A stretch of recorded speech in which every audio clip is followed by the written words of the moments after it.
Good morning students. तो ये आपके सामने एक डायग्राम प्रेजेंट है मूविंग बाउंड्री मेथड। कौन सा है? मूविंग बाउंड्री मेथड, चल सीमा विधि। इसको क्या बोलते हैं अपन? चल सीमा विधि। ये दूसरा मेथड है अभिगमनांक ज्ञात करने के लिए। ये दोनों की रेस्पेक्टिव मोबाइलिटी पे डिपेंड करता है। उन दोनों की जो आपेक्षिक जो आयनी गतिशीलता है उसके ऊपर इसकी जो मेथड है वो डिपेंड करता है। देखिए इसमें क्या है, इसमें दो कंपार्टमेंट है, ध्यान देना। एक इसको मैं बोल सकता हूँ ऊपर वाला कंपार्टमेंट। कौन सा? ऊपर वाला भाग। ये ऊपर वाला भाग है, ये नीचे वाला भाग है। समझना इसको। और ये वाला जो भाग है वो मध्य भाग। ध्यान से समझना, बहुत ही सिंपल तरीके से मैंने इसको डिज़ाइन किया है। आप देख सकते हैं कि एक चीज़ को हम इसमें समझेंगे। मध्य भाग, इसमें मेन सॉल्यूशन भरा जाएगा KCl, जिसका मुझे अभिगमनांक ज्ञात करना है। Very important. मुझे जैसे K+ का अभिगमनांक ज्ञात करना है तो मैं ऐसा विद्युत अपघट्य लूंगा जिसमें K+ आयन हो। तो मैंने KCl ले लिया। ये इलेक्ट्रोलाइट जो विद्युत अपघट्य होंगे वो भी हर कोई सा नहीं लिया जाएगा, वो डिपेंड करेगा। देखो कैसे मैं आपको सारी चीज़, इसमें KCl लिया है जिसमें K+ आपको ज्ञात करना है, जिसका अभिगमनांक आपको ज्ञात करना है। ठीक है, इसमें KCl भर दिया। दूसरा, अब देखो ये जो नीचे वाला जो भाग है इसमें जो काम में लिया जाता है, इसमें इंडक्टिव इलेक्ट्रोलाइट काम में लिया जाता है। क्या काम में लिया जाता है? इंडक्टिव। इंडक्टिव का मतलब केवल दर्शी, मतलब जिसका कोई मेन यूज नहीं है, लेकिन वो इसके ऊपर वाला जो मुख्य विद्युत अपघट्य होगा उसके ऊपर डिपेंड करता है। देखिए दोनों में क्या डिफरेंस होगा कि यहाँ पे ऊपर वाला विद्युत अपघट्य और नीचे वाले विद्युत अपघट्य में एक आयन कॉमन होना चाहिए, मुख्य आयन के अलावा। मुख्य आयन तो कौन सा हो गया यहाँ पे? K+ आयन, जिसका हमें अभिगमनांक ज्ञात करना है। तो अब जो दूसरा आयन बच गया Cl-, वो Cl- ऊपर वाले भाग के विद्युत अपघट्य में भी होना चाहिए और नीचे वाले भाग के विद्युत अपघट्य में भी होना चाहिए। इसलिए मैंने इसको यहाँ पे किसको चूज किया है? CdCl2 को, क्योंकि ये दोनों में Cl कॉमन है। तो यहाँ पे एक कॉमन आयन की जरूरत पड़ेगी। किसकी जरूरत पड़ेगी? कॉमन आयन की। किसकी जरूरत पड़ेगी? कॉमन आयन की। कॉमन आयन, तो यहाँ पे दोनों कॉमन आयन, ये एक आपने सॉल्यूशन लिया है KCl और एक लिया है CdCl2, और दोनों के अंदर कॉमन आयन जो होगा वो क्या हो जाएगा? Cl-। ये ध्यान रखिएगा, दोनों में कॉमन है। ऐसा नहीं कि मैं जैसे CdBr2 ले लूँ, नहीं, वो नहीं चलेगा। दोनों में Cl क्या होना चाहिए? कॉमन होना चाहिए। ये आपका जो K+ है ये मुख्य आयन है। ये जो K+ है ये क्या है? यहाँ पे मुख्य आयन है। मुख्य आयन समझ में आ गया सब लोगों को? दूसरी बात, एक बात और है, यहां पे जो Cd+2 आयन है, कौन सा वाला? यह आयन Cd+2। Cd+2 जो आयन है, इस आयन की भी एक खास बात है कि अगर दोनों की आयनिक गतिशीलताओं की बात करूं तो K+ की, जिसकी आपको अभिगमनांक याद करना है या जिसे मैं ऊपर वाले भाग में लूंगा, उसकी गतिशीलता जो दर्शी विद्युत अपघट्य है, जो इंडक्टिव विद्युत अपघट्य है, उससे ज़्यादा होनी चाहिए। मतलब जो नीचे वाले भाग में जिसका कोई यूज़ नहीं है, मेन यूज़ आपका ऊपर वाले भाग में जो KCl है उसका यूज़ है, उसमें मुझे K+ का ट्रांसपोर्ट नंबर निकालना है। अगर आपको Na+ का ट्रांसपोर्ट नंबर निकालना है तो आप NaCl लेंगे, K+ का निकालना है तो KCl ले लिया। तो नीचे जो दूसरा धनायन होगा नीचे वाले भाग में, उस आयन की गतिशीलता मुख्य आयन की तुलना में कम होनी चाहिए। ये सिलेक्शन प्रोसेस है दोनों की। भाई मैं चल सीमा विधि में ऊपर वाले भाग में कौन सा इलेक्ट्रोलाइट लूंगा, नीचे वाले भाग में कौन सा इलेक्ट्रोलाइट लूंगा। ऊपर वाले भाग में वो इलेक्ट्रोलाइट लिया जाएगा जिसमें आपको अभिगमनांक ज्ञात करनी है। दूसरी बात, दोनों के बीच में एक आयन कॉमन होगा, जैसे यहाँ पे Cl- है। तीसरी बात, नीचे वाले भाग में उपस्थित जो धनायन होगा उसकी गतिशीलता ऊपर वाले भाग में उपस्थित मुख्य आयन जिसका मुझे अभिगमनांक ज्ञात करना है उससे कम होनी चाहिए। ये तीन चीज़ें बड़ी इंपॉर्टेंट है कि दोनों के बीच में, क्योंकि अगर दोनों बराबर होंगी तो फिर बाउंड्री नहीं बन पाएगी। उसमें क्या नहीं बन पाएगी? चल सीमा। देखो ये चल सीमा जो यहाँ पे क्लियरली इंडिकेट हो रही है, क्या है? चल सीमा। देख सकते हैं आप यहाँ पे ये वाली, जैसे ये चल सीमा बनी हुई है, ये चल सीमा बनी। ये अब आगे आपको इसका मीनिंग समझाएंगे। क्लियर हो गया? दोनों का सिलेक्शन क्लियर है सब लोगों को? अब देखिए, अब मैंने एक वर्टिकल कॉलम लिया है, ऊपर वाले भाग में KCl भर दिया, नीचे वाले भाग में CdCl2 भर दिया। ये मध्य भाग है। दूसरी बात, नेक्स्ट बात मैं इसको पॉइंट आउट कर देता हूँ। पहला पॉइंट क्या था कि पहला पॉइंट ये था कि दोनों विद्युत अपघट्यों में एक आयन कॉमन होगा। दूसरा, नीचे भाग में विद्युत अपघट्य विलयन में उपस्थित धनायन की गतिशीलता ऊपरी भाग में उपस्थित धनायन जिसका अभिगमनांक ज्ञात करना है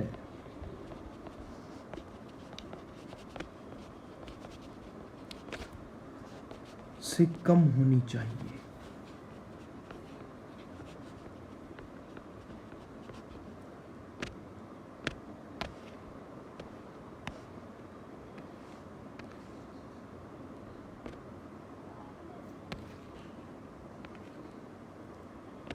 ये दो बातें बड़ी इंपॉर्टेंट है कि नीचे वाले भाग में उपस्थित जो धनायन है उसकी जो गतिशीलता है ऊपर वाले से कम होनी चाहिए। तीसरी बात, दोनों के दोनों एक दूसरे में मिश्रित भी नहीं होने चाहिए। मतलब ये दोनों वैद्युत अपघट्य एक दूसरे में मिश्रित नहीं होने चाहिए। ऐसा नहीं कि KCl का ऊपर वाला भाग, क्योंकि जब ये अगर मिश्रित होंगे तो देखिए आप ध्यान दीजिएगा, इसके अंदर पहले ये चल सीमा नहीं थी, यहाँ पे ये सीमा थी। जब दोनों को मिक्स करेंगे तो भाई दोनों एक दूसरे पे टकराएंगे तो सही ना। अरे भाई कोई बीच में कोई प्लेट तो लग नहीं रही है या कोई पार्टीशन तो है नहीं। जैसे दोनों को भरोगे ऊपर इसको और इसको नीचे, तो यहाँ पे एक लेयर बन जाएगी जिसको अपन बोलेंगे चल सीमा। क्या बोलेंगे इसको? चल सीमा। क्यों? क्योंकि दोनों एक दूसरे में मिश्रित नहीं हो सकते, दोनों एक दूसरे के अंदर घुल नहीं सकते। जैसे आपको पता है कि एक तरह मैं पानी लूँ किसी बोतल में और नीचे उसी बोतल में अगर गोंद लूँ तो पानी गोंद में नहीं मिल सकता, तो गोंद अलग दिखेगा और पानी अलग दिखेगा। तो जहाँ पे दोनों एक दूसरे को टच करेंगे उसको बोलेंगे अपन चल सीमा। ठीक है। अब देखिए दोनों तरफ इलेक्ट्रोड लगा रखे हैं। यहाँ पे मैंने प्लेटिनम कैथोड लिया है, किसका लिया? कैथोड। तो इस पर कौन सा चार्ज होगा? माइनस चार्ज होगा। कौन सा चार्ज होगा इसके ऊपर? माइनस चार्ज होगा। यहाँ पे मैंने कैडमियम का एनोड ले लिया, तो यहाँ पे कौन सा चार्ज होगा? प्लस चार्ज होगा। क्योंकि K प्लस, अब आप कहोगे सर आपने पोटेशियम का इलेक्ट्रोड क्यों नहीं लिया? K प्लस है ना इसमें। पोटेशियम का इसलिए नहीं लिया क्योंकि it is a highly reactive metal, तो इससे क्या होगा कि ये रिएक्ट कर सकती है, इसलिए मुझे यहाँ पे इनर्ट इलेक्ट्रोड काम में लेना है, प्लेटिनम इलेक्ट्रोड। कैडमियम में कोई दिक्कत नहीं है, इस पर ऊपर कौन चार्ज होगा? प्लस। अब आपको पता है कि जैसे ही इसके अंदर यहाँ एमीटर लगा रखा है, एमीटर का मतलब क्या है? धारा नापने वाला। अरे भाई मुझे इसमें कितनी धारा देनी है? कांस्टेंट धारा देनी पड़ेगी ना, वही फैराडे का लॉ नियम अप्लाई करना पड़ेगा। हिटोर मेथड में तो आपने यही किया था। हिटोर मेथड में क्या किया था कि कांस्टेंट धारा कुछ समय के लिए प्रवाहित की जाती है, उससे जो एनोड और कैथोड के चारों ओर जो इलेक्ट्रोलाइट की सांद्रता में परिवर्तन आते हैं और कुलोमीटर में जो धातु की मात्रा अपचयित होती है उससे अपन क्या निकालते हैं? अभिगमनांक निकालते हैं।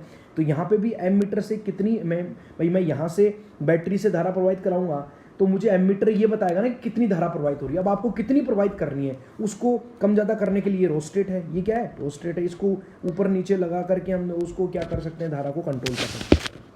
क्लियर सब लोगों को? अब देखिए बात आगे क्या है कि जैसे ही इसमें अब माइनस चार्ज, अब आपको देखो यहाँ पे तीन प्रकार के आयन है। एक तो पोटेशियम आयन है। कौन सा आयन है? एक तो पोटेशियम आयन है, एक आपका Cl माइनस आयन है और एक कौन सा आयन है? Cd+2 आयन है। अब देखिए Cl माइनस आयन तो कहाँ जाएंगे? ये प्लस चार्ज है तो Cl माइनस आयन आएंगे नीचे की तरफ। ये कौन से?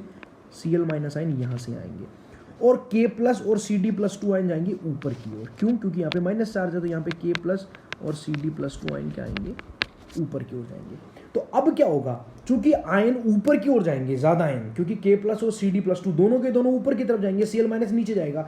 तो जब दोनों आयन ऊपर की तरफ जाएंगे तो पूरा सॉल्यूशन ऊपर की तरफ उठना शुरू होगा। इसलिए जो बाउंड्री बनी है, कौन सी? ये वाली बाउंड्री बनी है, ये ऊपर की तरफ चलने लगेगी और फिर बाद में क्या होगा? यहाँ पे जाकर के ये बाउंड्री चली जाएगी। अरे भाई जाएगी ना, ये बाउंड्री जो पहले मैंने बनाई थी फिर मिटा दी थी, ये वाली बाउंड्री यहाँ से यहाँ पहुँच जाएगी। क्यों? क्योंकि K प्लस और कैडमियम प्लस 2 आयन दोनों के दोनों ऊपर की तरफ चलेंगे प्लेटिनम कैथोड की तरफ, क्योंकि जब मैंने धारा प्रोवाइड करी तो यहाँ पे माइनस चार्ज है, K प्लस फिर CD प्लस के ऊपर प्लस चार्ज है, तो प्लस वाले आयन ऊपर की तरफ जाएंगे, Cl माइनस आयन नीचे की तरफ जाएगा। चूंकि Cl माइनस 1 है और ये 2 आयन है तो इनकी कंसंट्रेशन ज़्यादा है, इसलिए बाउंड्री ऊपर की तरफ उठना शुरू करेगी। तो आप देख सकते हैं कि पहले वाली बाउंड्री को मैंने A से A डैश की तरफ दिखाया, फिर दूसरी बाउंड्री को B से B डैश की तरफ दिखाया। तो ये बाउंड्री ने कितनी डिस्टेंस को ट्रेवल किया उसको मैंने प्रेजेंट किया है यहाँ पे L सेंटीमीटर से, कि सपोज कीजिए कि चल सीमा का नाम ही इसलिए चल सीमा रखी है कि ये बाउंड्री मूव कर रही है, चल रही है नीचे से ऊपर की तरफ। तो कितनी सेंटीमीटर चली है? L सेंटीमीटर चल गई। और इसका अनुप्रस्थ काट का जो क्षेत्रफल है, अरे भाई ये जो ट्यूब है, इस ट्यूब का अनुप्रस्थ काट का क्षेत्रफल देखो, इसमें 3 चीजें हैं। क्या? आपको मैं थोड़ा सा बता देता हूँ। ये देखो, अब ये थोड़ा सा आपको ध्यान देना पड़ेगा। क्या?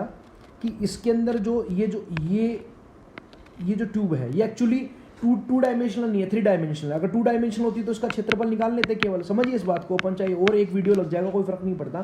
तो उसके अंदर अपन कह देते कि भाई लंबाई गुणा चौड़ाई कह देते, बात हो गई खत्म।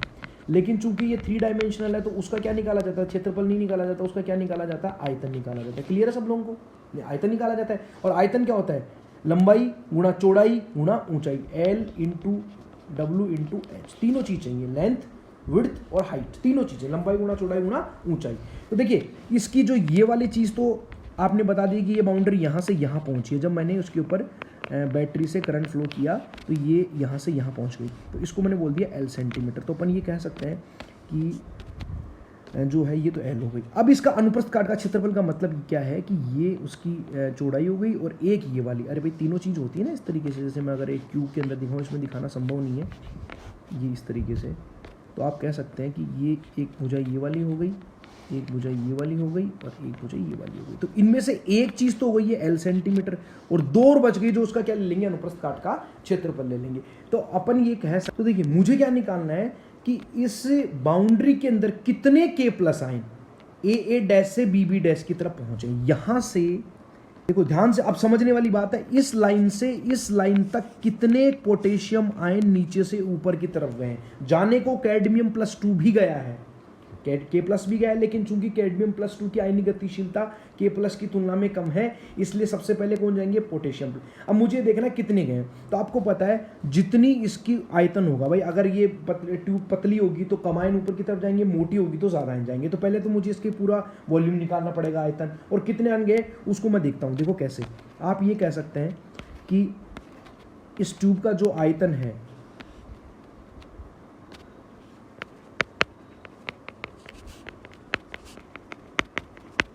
आयतन A डैश से B, क्योंकि ऊपर जाके तो फिर चौड़ी भी हो रही है यहाँ तक, तो अपन ये कह सकते हैं कितना हो जाएगा? L into A। यहाँ पे L तो आपको पता ही है, विस्थापित दूरी, चल सीमा का विस्थापन। A डैश से आपको डायग्राम में देख लिया होगा आपने, विस्थापन। और A क्या है? ट्यूब का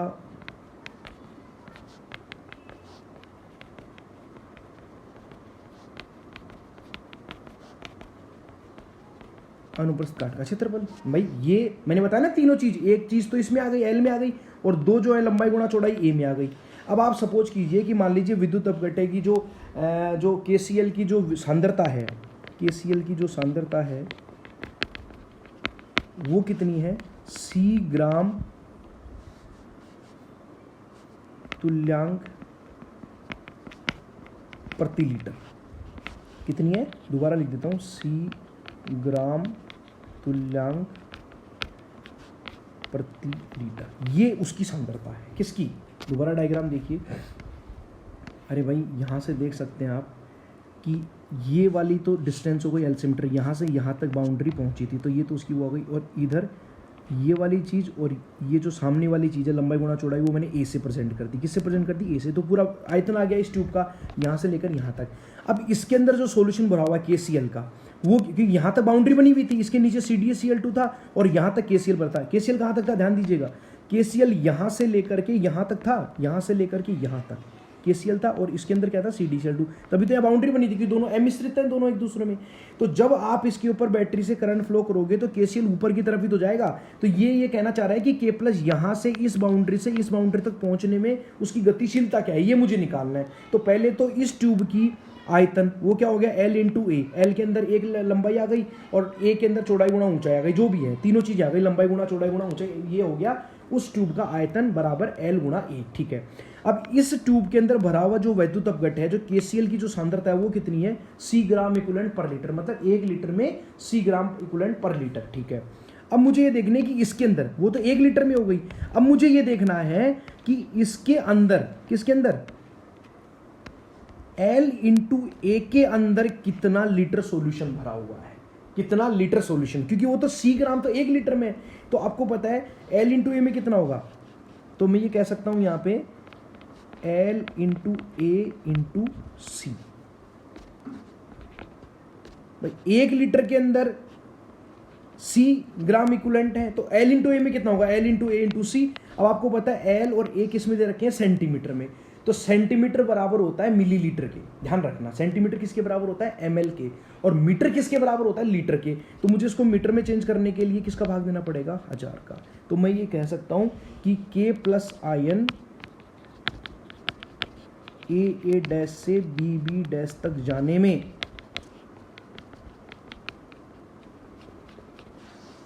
ये सांद्रता उससे ऊपर गई है। ये अब मुझे यहाँ से सांद्रता पता लग जाएगी तो मैं आगे आराम से ट्रांसपोर्ट नंबर निकाल सकता हूँ। इसके बारे में हम आगे नेक्स्ट वीडियो में बात करेंगे।